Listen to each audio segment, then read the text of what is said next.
It's tier list time, baby! With the release of the brand new set Paramount War for the One Piece card game, many new leaders have been added to the current metagame, changing it up entirely. So today we're going to be breaking down all of the leaders currently available on a tier list so that you can be more informed going into your local gaming store.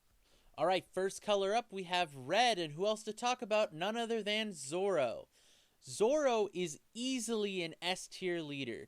I mean, the one-drop synergy package that this deck comes with alone is just insane.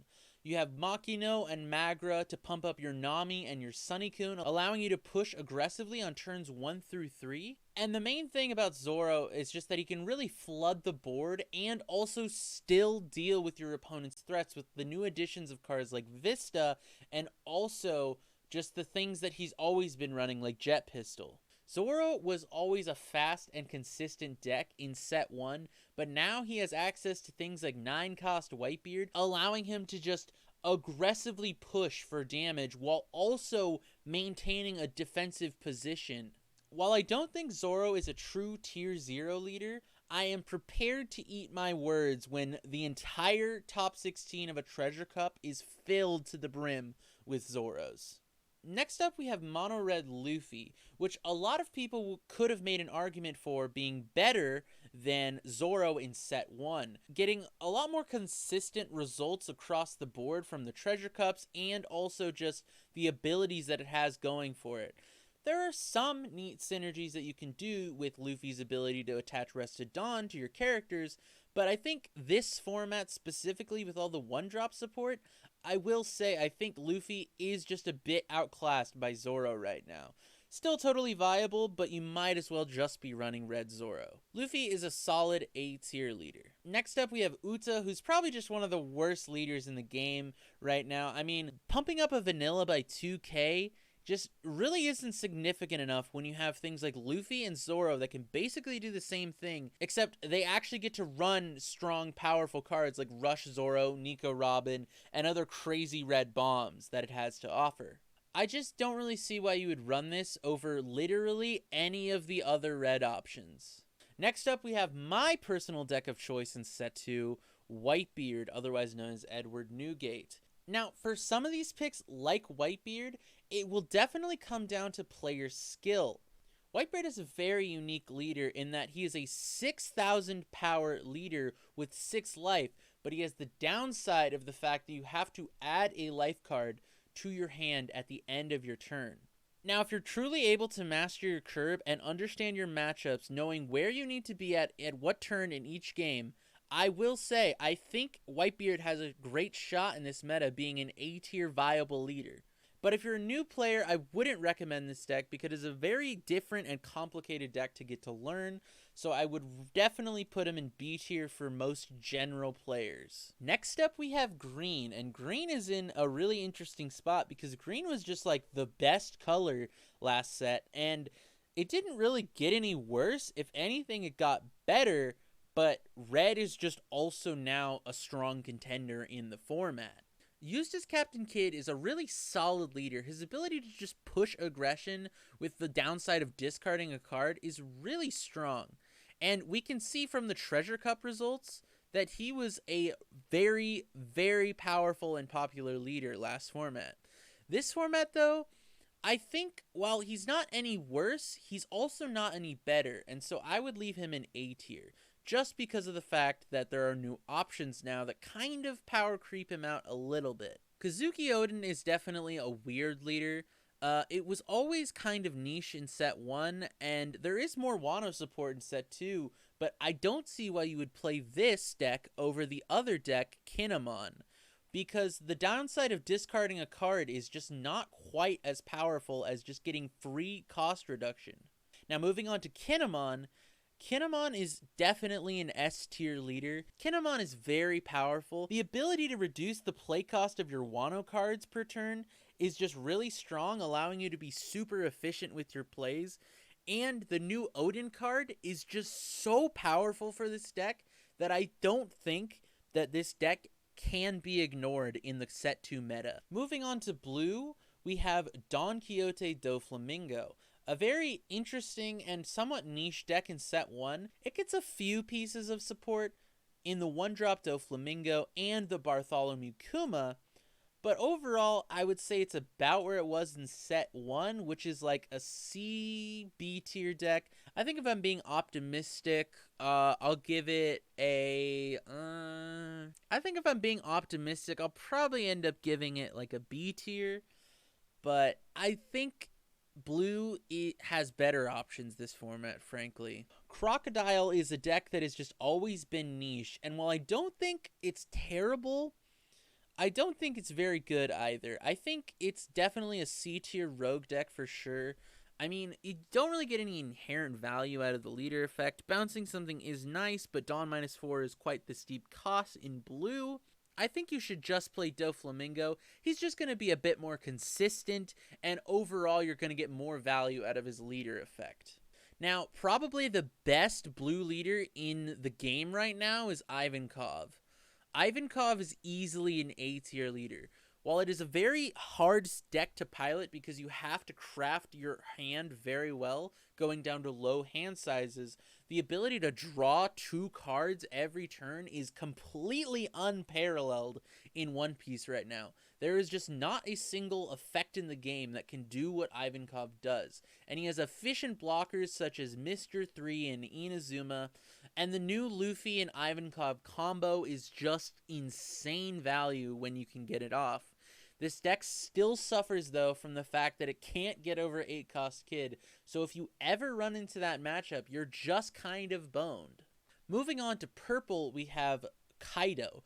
Kaido has some interesting results from Japan, and while it wasn't a very popular deck, it did do very well in some of the regionals. So because of that, I really just want to give Kaido an A tier. I mean, it's only better since set 1 because it has access to the Impel Down cards, which gives it more consistency, which is the one thing that the deck needed. It also now has access to the film cards, which you could make an argument for that being set 1, but it was kind of an in-between thing, so we're just going to lump it in here and say that Kaido has just gotten a huge power upgrade, and it's definitely one of the most viable purple decks right now. Now, Shanks is an interesting leader. I have seen a few Shanks lists that seem like they're doing something, and because of the fact that the leader does anything, I'm going to give it a rogue tier and not call it F, because otherwise we would have 3 purple leaders in F. And so out of generosity, we'll be giving Shanks rogue tier, but I generally think if you're going to be playing purple, just play Kaido. Kaido is just by far the superior choice for set 2 purple. King is probably the worst leader in the game. His effect is just not useful because you have to be at 10 Dawn for it to do anything, and even once you get to 10 Dawn, it just does not provide enough value for you. Magellan is an interesting leader to say the least. He has some Dawn control packages that can somewhat be utilized, but overall it's just another F tier purple deck. I really would not be playing any purple decks except Purple Kaido. Purple Kaido is just by far and above the best purple leader for set 2. Moving on to the brand new color introduced in set 2, we have black. Now currently there are only 2 mono black leaders between Smoker and Sakazuki.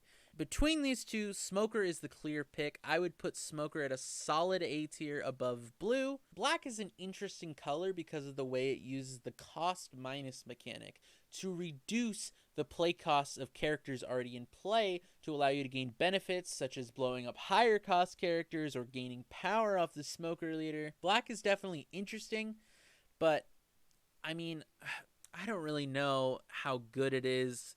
I mean, I definitely would say that Whitebeard is probably better than Black. Black doesn't get any consistency cards at all.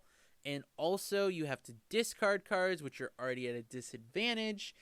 And it just has the worst matchups into Zoro and Kinemon.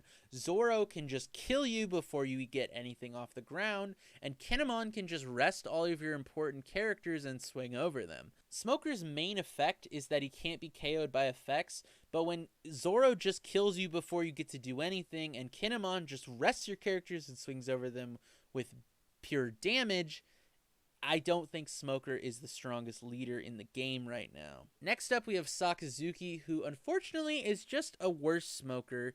He is still viable because black is, as a color, just better than playing Magellan, Film Red, or King, but overall, I would just pick Smoker. I think Sakazuki is just not a great pick right now. Moving on to two-color leaders, we have the two-color red leaders.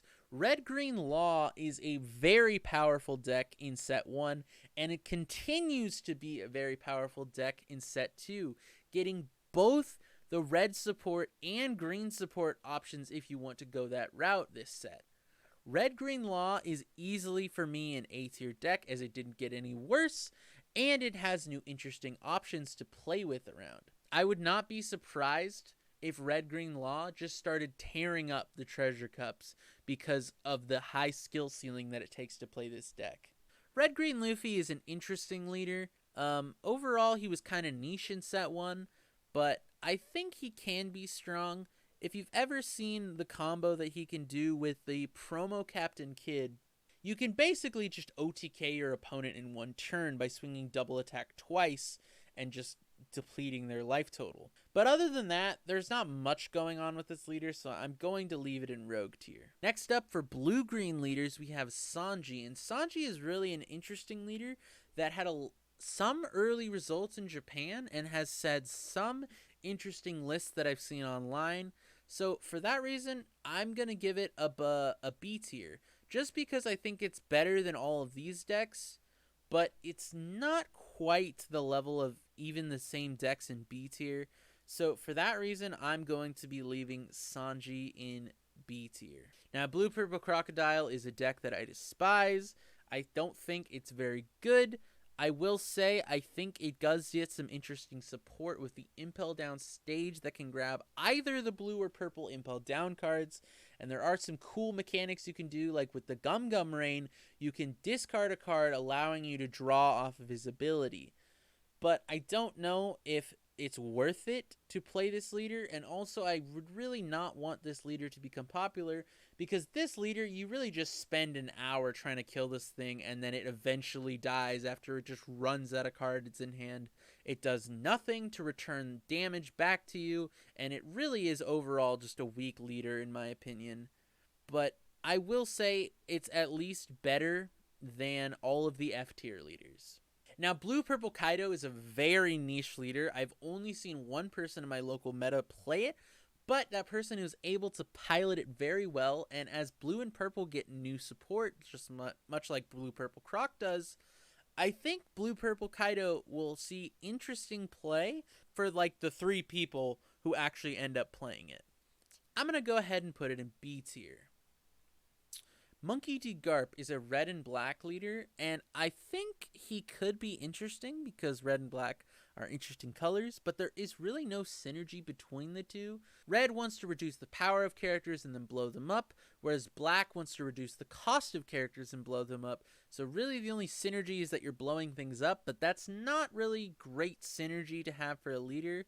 I would love for someone to prove me wrong, because this leader does seem interesting, and black is obviously a new color, but overall, I'm just not impressed with this leader, and I'm waiting for someone to show me the crazy combos that you could do with it. C tier for now. And finally, we have purple and black, Zephyr. Now, this is a deck that I'm really hopeful for, so I'm going to be a little bit optimistic with it and put Zephyr into B tier.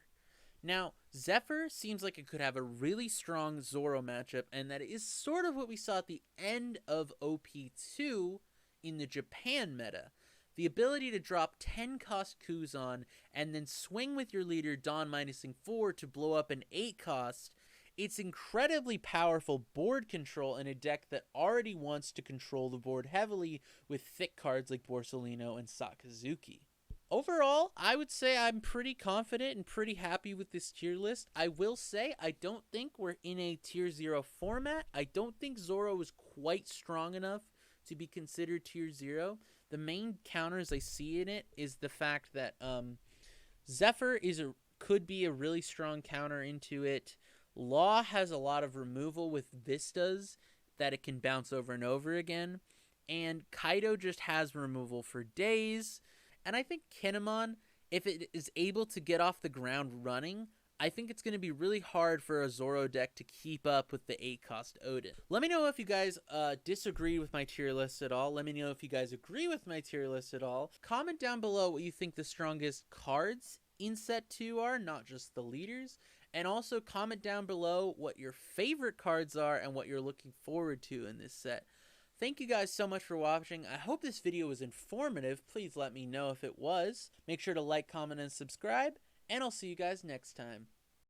Can't the future just wait? Can't the deadlines come fashionably late? I could push every goal back, take control back if they'd roll back the rate at which time starts to fly.